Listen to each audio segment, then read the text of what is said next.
Hello world. Python is a clean and powerful programming language. You can use it to build websites, analyze data, write utilities, and create many other kinds of software. It's become a tradition that when you learn a new programming language, you start with the program that prints the message, Hello world.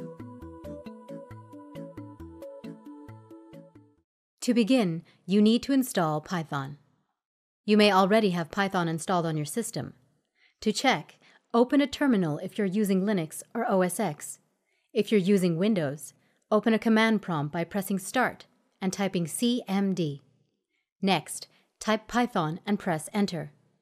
If you see a version number and a prompt, then you're good to go. But if you receive an error, then you will need to download and install Python. Go to the site python.org and click Download.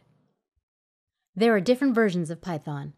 I'd recommend you install the latest version. Depending on when you watch this video, you may see different version numbers than the ones displayed here. Once you've installed Python, open a terminal and type Python. This will start the interpreter and put you in interactive mode. This lets you play around with Python and quickly try code. We're now ready to say Hello World. To do this, we type print Hello World and press Enter. Et voilà. Now we'll say hello using a program instead of using the interactive Python console.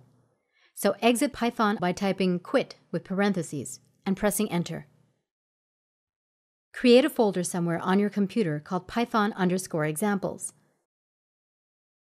Next, open your favorite text editor. Type in the same command we used earlier, print Hello World. Save this file and call it 01_hello_world.py.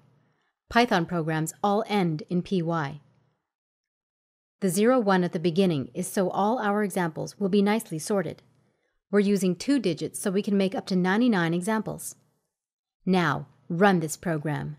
To do this, type Python and the file name, then press Enter. There it is, our first Python program. Now that we've installed Python and said hello, we're ready to begin learning about the nuts and bolts of the language. Click here to watch our next video, and to make sure you don't miss a single video, click subscribe.